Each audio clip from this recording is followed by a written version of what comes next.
I think maybe even Dirty Jersey Rat. Dirty Jersey. Yay! I love that song. There's a full-on push right now going after the Kiwi Farms. And a lot of people smell blood in the water. And I'm indifferent. I'm indifferent. I used to be a pretty ardent defender of Kiwi Farms and their sort of mission to protect speech and preserve the internet and the right to speak. But Josh Moon has thrown that out the window. He doesn't do that anymore. He's turned Kiwi Farms into his personal army of who run around and have no, like, they have no regard for what the site was founded on, what it was about. And Josh has completely compromised all of his principles. And what he has is a legion of, compromised people. And I say compromised in the most loving way possible, but he has a legion of compromised people that they're sort of, how do I word this? Their purpose now serves to protect Josh from his own behavior. And in any honest assessment, Kiwi Farms, one of the biggest people on there would be Josh. He's a fucking weird dude. He always has been. He always has been. But, you know, sometimes you let the weirdos fight on the front lines. And you're like, well, if they catch a stray, like, too bad. We'll find another. We'll find another one. But Josh has been around a long time. He's weathered a lot of storms. He's weathered plenty of accusations of pedophilia based on released conversations that he's had with minors. He's weathered all sorts of, releases of his prior discussions of being addicted to, like, Shotokan pornography. If you don't know what that is, it's if you've heard of lolicon, it's the sexualization of children illustrated, like or animated, typically in like a Japanese animation. Lolicon is sexualization of young girls. Shotokan is a sexualization of young boys. It's a parallel art form and art style. And so he's somehow managed to weather his own admissions that, you know, that was what he jerked to at the time. And who knows what he off to now? Like, I don't even know. So, like, by the Tito metric, Josh Moon should probably be only watching right now on the internet. Like, and maybe he does. He's talked over and over about the child pornography problem on the forum, how to deal with it, what to do with pictures that have been posted or come in that he has to moderate. He's talked about creating like an archive that people can use, even though hash archives already exist from like the FBI and some private sources where people can purchase they can purchase access to this hash library. These hash libraries don't contain the actual child pornography. They contain little tiny bits of metadata from known material. And then you can set up like an auto filter to where if one of those photos or videos is submitted, it runs a check against this auto filter and it checks for the data where you don't see it, right? Like you don't see the image. It checks for data in the image to see if it is, one of these known things, and it automatically filters it out. Like those tools already exist for websites. It's how many websites prevent this type of thing from being uploaded to them. But he was talking about creating his own for whatever purpose that he had. Josh is a very strange person. And he has weathered a lot of, I won't even call them accusations. They're straight up admissions right from his mouth. But right now, Josh is in a fight with the trans army. And they smell blood and lipids in the water, right? So they're after him. And it's a full court press on Kiwi Farms. In the meanwhile, Josh has continued his personal quests against various people, except me, who defeated him, apparently, because he said he's never going to talk about me again. Which, okay, like, pussy, but like that's fine by me. I don't really care. So with that, people are after him, and he's every time now that he picks a fight with someone, or goes after them, a bunch of people are just spamming this stuff, and more people are seeing it, maybe, or maybe not. So it's interesting to see the Kiwi Farms and their beringed leader going to battle with other weirdos. And make no mistake, like, the people they're fighting with aren't always, like, it's not the cleanest bunch, I would imagine. I don't really know them though, so who cares? I find it funny because I know that it's infuriating for Josh to have to deal with this stuff, which is awesome. Good. This is, Josh demands adherence to principles from people that he's never met before in his life, and doesn't adhere to his own. So I guess that's what happens. But we'll see. I assume Kiwi Farms will come out on top. They have a lot of autism on their side and some plot armor, and they seem to be okay. So with that, we might talk about that a little bit. And I've been remiss and reluctant to talk about TheQuatering. So I'm not going to go into the full quartering drama. I do have some thoughts on it. And I want to talk about it a little bit. But we're not going to delve fully into his story. I'm not here to sit and shit on Jeremy or whatever. I don't really care, about what's going on that much. And there are people who are better versed in it and are going to be better at covering it than me. My friend Camelot has covered it pretty extensively.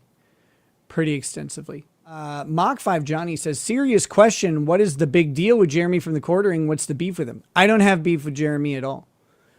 I don't have beef with Jeremy. And so please don't misunderstand that. He's going through some stuff, a lot of it, and people are all over him. I was going to talk about it a little bit, but please don't mistake it as me having beef with him. I don't. I was going to say we only have pork, but then that sounded really gay, so I shouldn't have done that. We only pork? No, I don't have any beef with Jeremy. He's got beef with the whole internet. Shax SCB says, better not say anything negative, Nick. TheQuatering will come for you next. Look, coming for me it's a common problem. It's happened multiple times and no one should be ashamed of it. Just don't tell your therapist about it. Okay. I'm supposed to say a prayer for Melton. People were saying they think he's dead. I spoke with I texted with Melton a little bit today. He does seem to be alive, or Moody has created an algorithm that acts like Melton.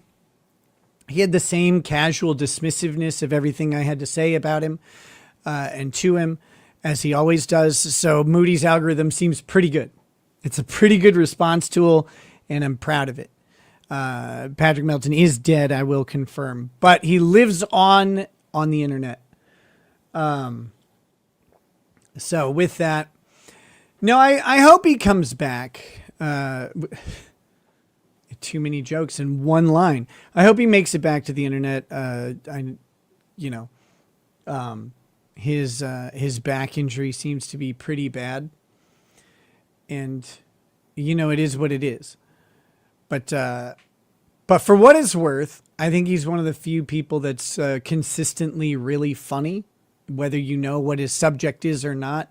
He's pretty good at what he does. And his show is so niche and targeted towards a subject matter that no one cares about. And it's really too bad because it's a good show. It's a funny show. And I'm not just saying that so I can get tickets to Hackamania 4. I'm not doing that. I mean, I will, but I'm not. And so it's great. It's actually one of the best shows I've ever seen. No one has ever constructed a show so fantastic, really. It's basically perfection of the internet.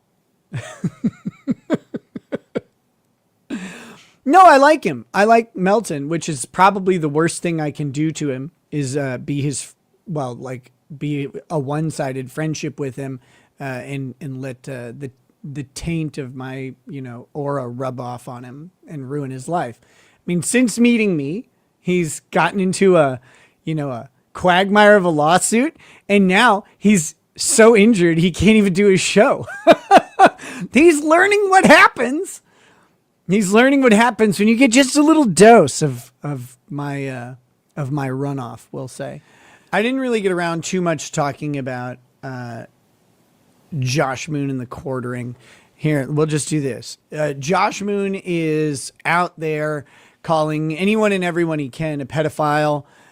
Josh Moon is making these accusations that everyone's a pedophile. Now, I have it on good authority from Joshua Moon that if you're calling everyone a pedophile, then you're just lashing out and you're wrong and nothing's actually true and you're just a liar. So that's on Josh.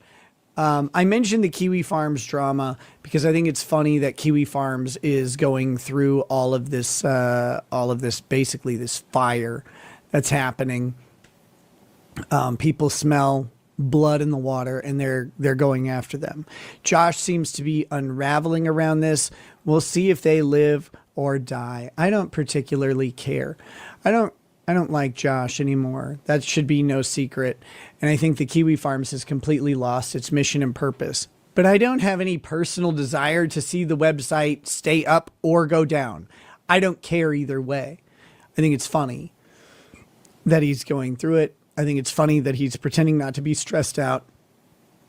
And I think it's funny how squeaky and how many his voice is and how many octaves it goes up every time anything happens. And he just has no idea like how to deal with this because he's so fucking autistic. Also, Josh has a long history of talking about all the weird shit that he do. So I think it's really funny for him to criticize other people for like lolicon or whatever, because he admittedly wasn't able to eject Shotacon, which is like lolicon but involves little boys. And hey, that's his thing. I'm sure he's very different now. He seems like someone who undergoes lots of change, who self-assesses and grows as a person and doesn't adhere to his old ways. I mean, that's the hallmark of Josh that I've always known is legitimate self-assessment and improvement. So I'm sure all that's going on. I didn't really get into talking about TheQuatering, and so I'm going to have to reserve that. I'm sorry. I meant to, but the Kurt thing got me too fired up. I didn't expect Kurt's opinion to be this fucking stupid. I didn't expect it to be this bad.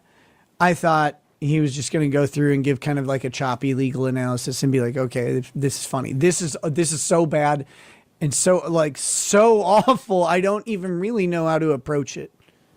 I'll say this about the TheQuatering situation. He's denied a whole bunch of stuff related to flagging. This thing has gone well beyond accusations of flagging or any sort of marital issues. And I'm not here to talk about that. What I'm here to say is this. A lot of the people criticizing the TheQuatering and subjecting him to these rules that he is breaking or appears to be breaking have no actual adherence to these rules. They do the same stuff. It's amazing. And the moral of the internet being on full display here is great. It's great because it reminds us for a moment that a whole lot of people suck all the time. You don't have to like any of these people involved or dislike them. It doesn't matter. But just know that these rules of the internet or whatever, they don't really exist. There is no rule book that's actually enforced. And the people who are telling you like, oh man, he really fucking sunk himself by like flagging and all this stuff. That's not real. That's not a real thing. There is no like, you can't flag people rule on the internet. That's not most of the internet is perfectly fine with flagging and removal. And the people in the sector and other places, they're like, oh, you can't do this. Goddamn, I've been around a long time and I've seen all of those people do the same shit. Flag down their detractors, etc. it's wild to see some of these people out there acting like they're above it all and they don't do this. They've been doing it for years.